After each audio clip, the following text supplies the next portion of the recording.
Forget frequently asked questions. Common sense, common knowledge, or Google. How about advice from a real genius? 95% of people in any profession are good enough to be qualified and licensed. 5% go above and beyond. They become very good at what they do, but only 0.1% are real geniuses. Richard Jacobs has made it his life's mission to find them for you. He hunts down and interviews geniuses in every field: sleep science, cancer, stem cells, ketogenic diets, and more. Here come the geniuses. This is the Finding Genius Podcast with Richard Jacobs.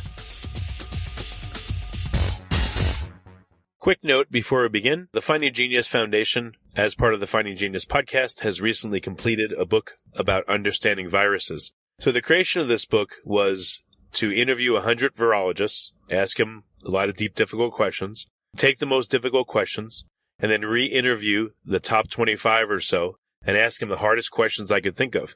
And we compiled that all into a book. So you'll see question and 4 or 5 experts' answers. Question, 4 or 5 experts' answers. There's about 30 questions in the book. I think it's a great read for the layperson and for the researcher. It talks about a lot of speculation in the world of viruses, such as are they alive or not, and why is it important? Why do viruses go latent or hidden or ineffective or sit in a person or an animal or another creature for weeks, months, years, and then suddenly become virulent and affect that person? So there's a lot of really provocative questions in the book. It's now on Amazon. So if you go to Amazon and type in Finding Genius, you'll see the book on viruses. It's also on Kindle. The Audible version is in production and should be ready in approximately a month. But if you want to go and order it now, you can do so again by going to Amazon or Kindle, or go to findinggeniusfoundation.org and go to publications.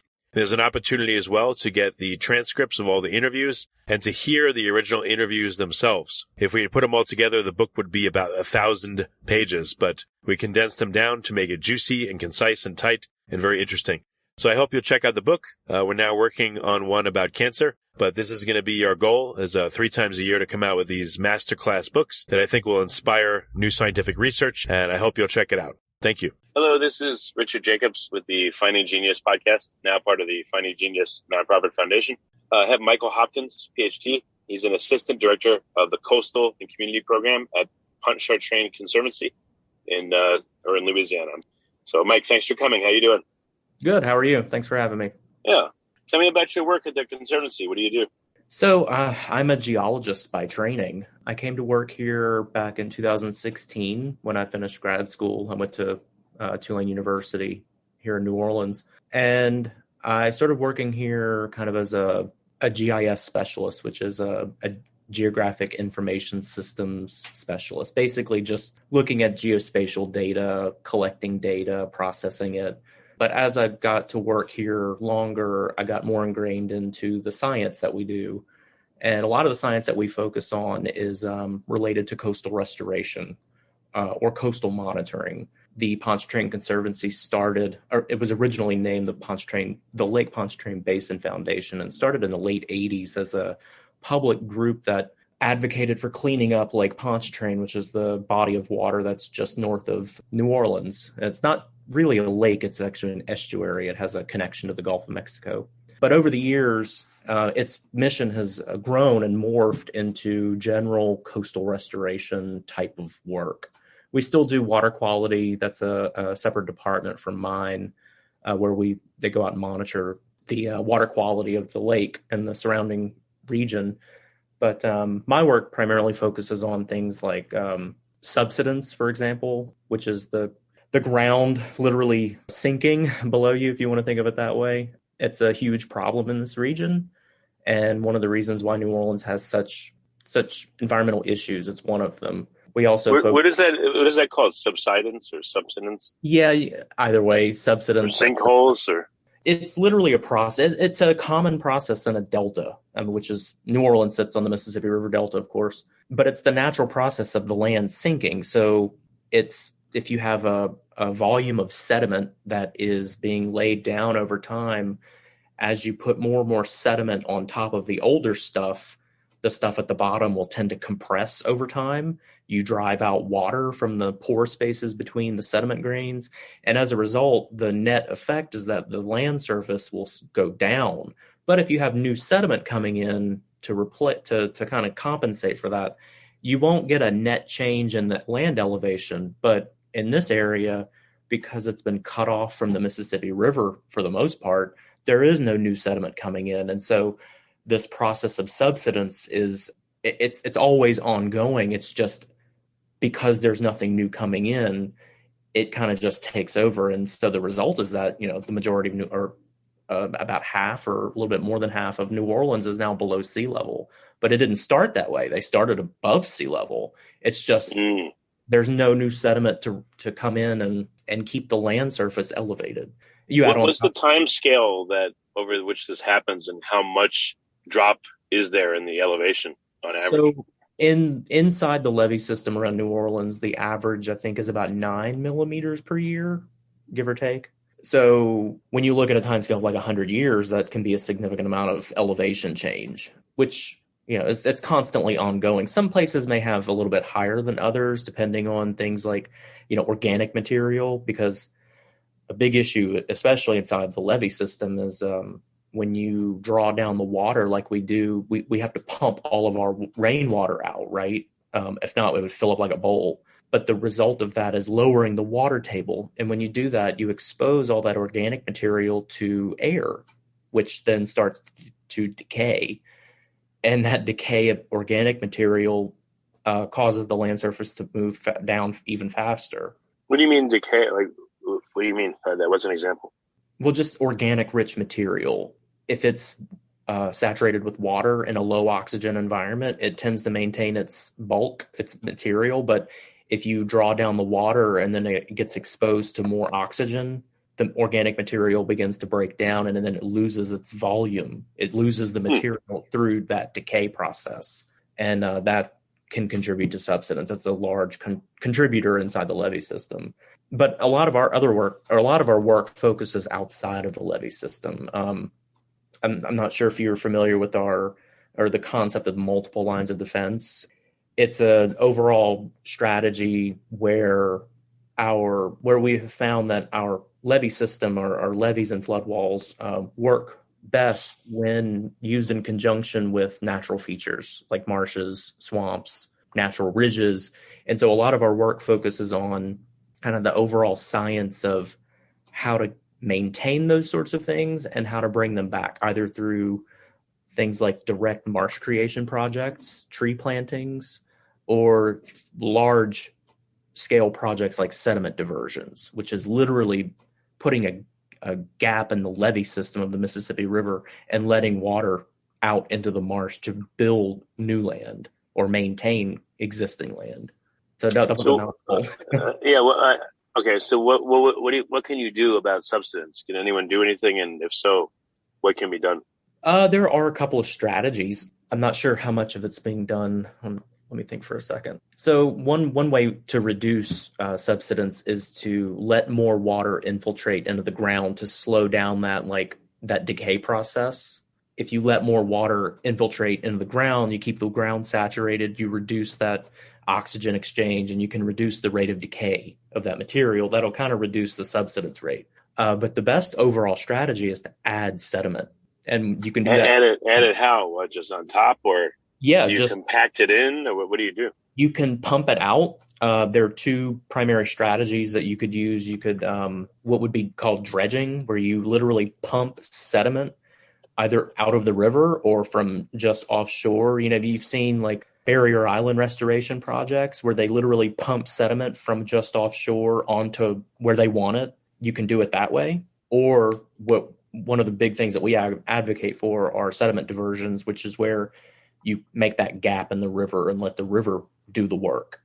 The river has sediment in the water. And so when the water flows out into the marsh or the wetlands or wherever, it's carrying sediment with it. And when the water slows down, it drops that sediment out. What do you do though? If you have, so I'm imagining a developed area, semi-developed, very developed. If you have a city, what can you do? I mean, and is the rate of settling equal, or is there uneven settling, and does this cause building foundations to fracture? How do you do this evenly, or can you even do it? And even if you're not in an area where there's any development, how do you do this in an even way, or what is the right way? What profile are you looking for? Before we continue, I've been personally funding the Finding Genius podcast for 4.5 years now, which has led to 2,700 plus interviews of clinicians, researchers, scientists, CEOs, and other amazing people who are working to advance science and improve our lives and our world. Even though this podcast gets 100,000 plus downloads a month, we need your help to reach hundreds of thousands more worldwide. Please visit findinggeniuspodcast.com and click on Support Us. We have 3 levels of membership from $10 to $49 a month, including perks such as the ability to see ahead in our interview calendar and ask questions of upcoming guests, transcripts of podcasts you're interested in, the ability to request specific topics or guests, and more. Visit findinggeniuspodcast.com and click Support Us today. Now back to the show.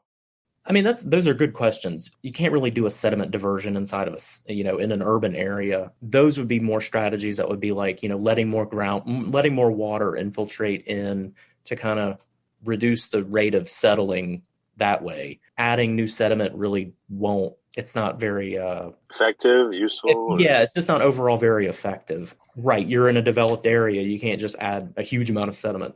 You could slow it down. The other side of that is what, you do it more strategically. Where would more sediment do the best job? And when we think about the best job, we're thinking about storm surge primarily, because that's what our marshes and our wetlands and from our standpoint, they have their ecosystem benefits, which is like habitat, for wildlife, fisheries, for industry. But we're also concerned with things like storm surge. And when we're talking about putting projects in a certain area, we want to maximize that benefit too. And so it's not just an even spread across the whole thing. We have to be strategic about it. And there's also the cost. Okay. So do we have subsidence? And, earlier on in the conversation, I kind of jumped on that. What are the other major things that you're looking at in addition to subsidence? We are looking at sediment diversions. The Pontchartrain Conservancy is part of a consortium of organizations called the Restore the Mississippi River Delta. And it's a consortium of 5 organizations. And right now, the state of Louisiana has a coastal master plan that they put together roughly over 5 to 6 years. And in that plan is these projects called sediment diversions, which is, like I described earlier, these gaps in the levee in strategic locations that capture river water and sediment and lets it get deposited out in certain parts of the coast.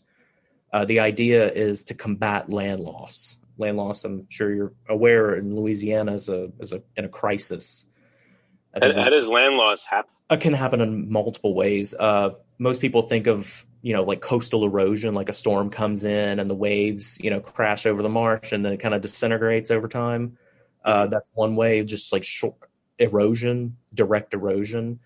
You can get saltwater intrusion in certain locations that kill the vegetation. And when the vegetation dies, it's sort of the material just kind of disintegrates in a way because the vegetation in a way is holding the marsh sediment together. But in general, it's subsidence.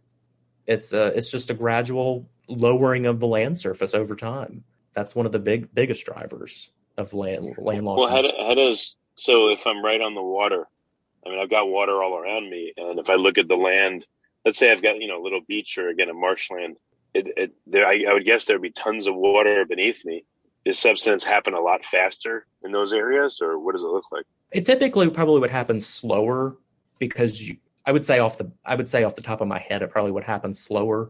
But there are multiple contributors to subsidence. It's not just one or two processes. There's as many as 10. Some of them can be man-made, man-induced.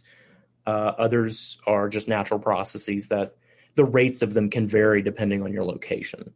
But something like being inside the levee system versus being outside the levee system, that organic material decay, that happens at a much slower rate outside the levee system. So that contribution to the overall rate is relatively slower. What do you mean? What is the action of the levees? They actually slow down they speed up decomposition? It speeds it up because like I said earlier, we have to pump out rainwater out of New Orleans because otherwise the water table would be much higher and would be flooded in some locations because we're so low. If you like this podcast, Please click the link in the description to subscribe and review us on iTunes. We have to pump water out, and the very act of pumping water out lowers the water table. And when you lower the water table, that's when you get that organic material is more exposed to oxygen, and that's what kicks that decomposition process. But when you're in an area outside of the levee where, the water table is very high or you're right on the water, that becomes a minor process compared to inside the levee. So what happens when oxygen hits this organic material? It degrades and becomes what does it turn into? And it compacts as well? Yeah, it can. Compaction is a big factor too. Yeah, that's a little bit outside my wheelhouse, like the actual chemistry of it, but it's a chemical process. The oxygen interacts with, the bacteria. It's more of an activation of bacteria that can thrive with the oxygen. Now they have more oxygen to work with. They can break down that organic material more quickly. Interesting. Okay. So what are some of them? Have you pioneered any methods to stop this process? Anything interesting that you've come up with? Not we in particular. I mean, some of the strategies to reduce it would be like building more green spaces, allowing for storm water to, when it rains, rather than the water go into the storm drains, it would actually get retained within the landscape so that it can infiltrate into the ground. That's been done quite a bit in New Orleans, especially after Katrina. And in the years since Katrina, we get a heavy rain and we get parts of the city that flood with, several feet of water in some cases. And so wow. We have become, overly reliant on our drainage system, which is at this point, very old. It's over 100 years old, and it's only capable of handling a certain amount of water. That every New Orleanian always knows, like how much rainwater can the pumps handle? They can handle 1 inch in the first hour and a half an inch in every hour thereafter. Yeah, every New Orleanian would know that statistic. Okay. But when you have a rain event that causes 3 inches in an hour, that system cannot handle that much water. We had a rain event that was, let's say, back in 2019. It was in advance of a tropical storm that was in the Gulf. The storm wasn't even here yet.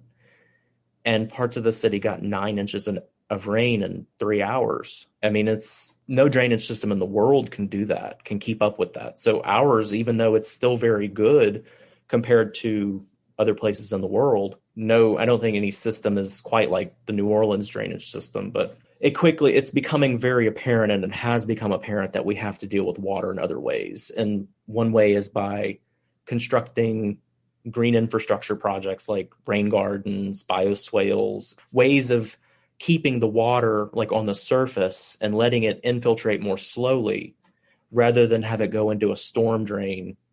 And then the storm drains get overwhelmed. They can't pump that much water. And so the kind of a side effect of that is you allow more water to infiltrate in, and you start to affect those compaction issues that we talked about earlier. So what is the remedy if it rains like crazy? What can be done? Or you can only prepare for it beforehand, but in the moment, is there anything you can do? Quite honestly, no. Sandbags. I mean, that's a regular sight around here. You can walk into a building, and you can walk around downtown New Orleans, and you'll see next to the door outside, a few sandbags, and you think to yourself, why are there sandbags? Oh, they must flood when it rains. They're literally putting sandbags in front of their door so that the water doesn't get in. I mean, have there been any really bold but kind of crazy idea projects proposed to stop this? I mean, people just keep saying, build bigger pumps, get the water out as fast as possible. But no, I haven't heard of any crazy, schemes to do that. It's just, we kind of have to live with it to some extent. And to a large extent, this has always been the case. Is there any hydraulic utility from the amount of, if you have levees and it rains 3 inches in an hour, could you then use that as an impromptu like hydropower?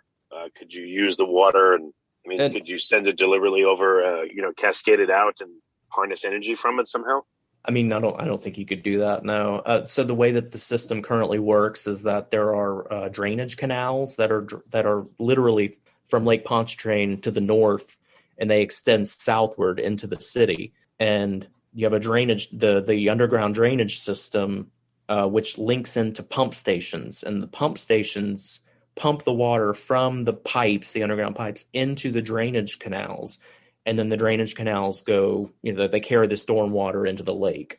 During Katrina, some of those canals failed because the storm surge came from the lake into those drainage canals and caused those the flood walls that are along those canals to fail. But since Katrina, they've built pumping stations on the lake. And so now if there's a hurricane coming, the way that it should work is that water is pumped from the city into the drainage canals. The water then goes down the canal to the lake. Then another pump station pumps the water out of the canal into the lake. So in theory, it's better than it was before Katrina, of course. All right. So what is your work project-based, or in general, like, you're working on coastal remediation? So what's your day, your week, your month, or what are the big projects for the year that you're working on? It changes with the time of year. It is project-based, but it's also kind of spur of the moment, like what's currently going on. And we have a couple of long-term projects. I can describe a couple of those. So one of the big ones that we have right now is our swamp restoration program. We've been doing this for close to 10 years. It's been ongoing since before I even got here. And we have identified key areas. So certain areas around New Orleans have been identified as, key landscape features. These features offer the best protection against storm surge and are critical habitats. And one that we've identified is called the Maurepas Land Bridge. And it's a strip of land that separates Lake Pontchartrain from Lake Maurepas. And this is kind of north and west of New Orleans. And we've been planting cypress trees out here, and a couple other species, but primarily cypress, to reforest this land bridge. Back in the late 1800s, it was logged extensively, and it essentially converted into marsh grass. There are some relic areas that are still like forested with trees, swamp trees, but for the most part, it is open marsh. So the trees are big anchors to keep this from happening, it seems, right? Well, they're a buffer against storm surge. Is that what you mean? Mm. Yeah. Like what is the mechanism by which trees keep the soil there and also prevent it from turning into, subsiding, I guess, into the water and turning into like a marsh? Well, actually, it's not really the thing about how to word this. So it wasn't necessarily that it was literally the cutting down of the trees that led to it being converted into a marsh. Well, is it that the root systems are so extensive that they create a different structure for the underlying soil that doesn't erode as easily when it's filled with water? Or like what is the mechanism by which the trees stop this process? You mean stop the process of converting to marsh? Yes. Yeah. Oh, well, it's a habitat. It's a competition between, what can survive there. If there were swamp trees, grasses really can't take root. They can't compete with the trees. They can't get access to sunlight if there's a canopy of trees, right? So if you cut down the trees, grasses can more easily survive, so they can colonize an area that was that used to be swamp, that used to be tree covered. But the idea is that trees offer a better buffer against storm surge because, of course, trees offer more resistance to the water than grass does. And so if you jump forward in time a little bit to like the 1950s, there was a shipping channel that was dredged east of New Orleans called the MRGO, the Mississippi River Gulf Outlet. And it allowed salt water to intrude tens of miles inland.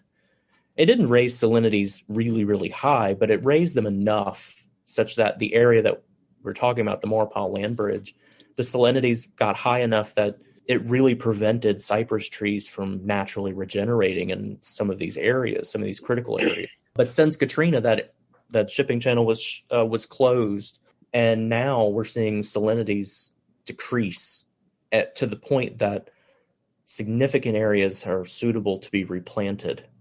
And so that is a big focus for us, is to get trees in the ground to reforest this critical land bridge. Because if we don't, then if we lose it, not only the habitat that's lost, but just the risk from storm surge goes up for a lot of people. And we really want to prevent that from happening as best we can.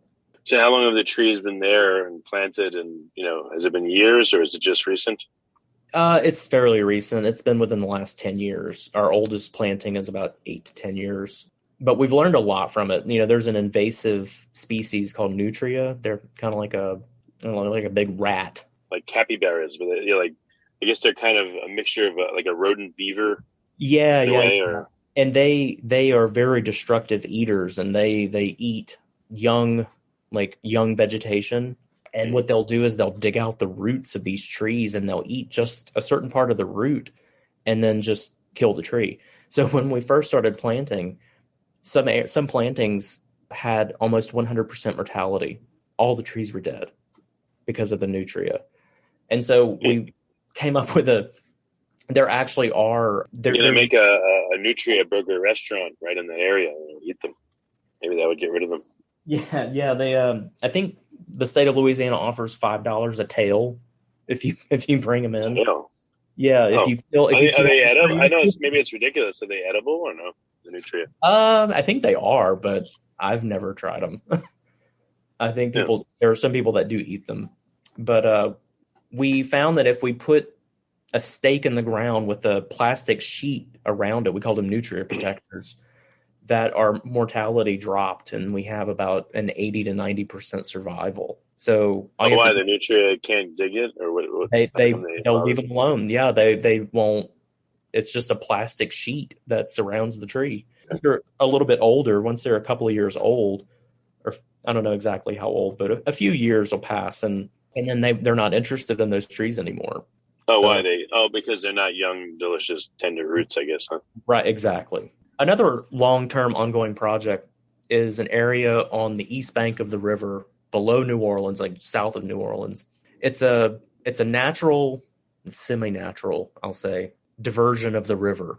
So about 11 years ago, during the flood, I guess it was the flood of 2011, 2012, the Mississippi River spilled over its bank in this location. And now there's no artificial levee here down in this area. It's almost to the end of the river.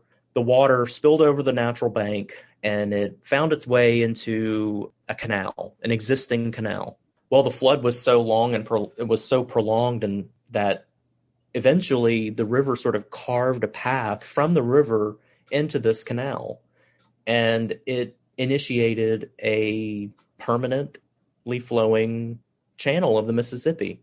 And it's been growing in size ever since. And every year it gets a little bit bigger. There's more water going through it. And it's really neat because there hasn't been a free-flowing channel in this area of the Mississippi in a long time. And so we've been monitoring the ecological changes that have been happening and the land change. And it's really amazing to see what has happened in just 10 years. We see mud flats growing from where there was just open water.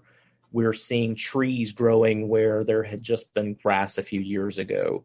I mean, why is that? Is that because of the nutrients in the Mississippi, or is there other reasons? It's a combination of things. I think it's mainly the presence of fresh water has pushed the salinity out a little bit. And so now the trees can survive. It's the added sediment. So you're making the ground a little bit higher. And so because the trees can't survive in water, constantly, they can't constantly be flooded. So the little bit of sediment that's coming in is allowing these trees to take root and survive. And just seeing, the number of birds that are utilizing the new wetland is it's amazing to watch. That's really cool.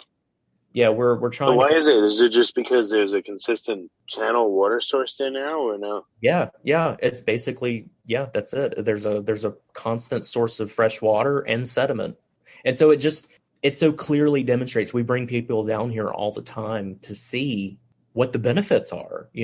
There's been a controversy about sediment diversions and people saying, you know, you have this camp of people that are against them because there are going to be ramifications towards the fishing industry and things like that. But to see what the benefits will be, it's really a great location to highlight, you know, what adding a little bit of water and some sediment will do.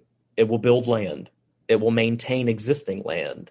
And it's just so neat to take people out there and say, here it is, you know, look, see this is what it is. So the benefits, what are the drawbacks again? Are there any, or is it just perceived in the minds of the people that are against it?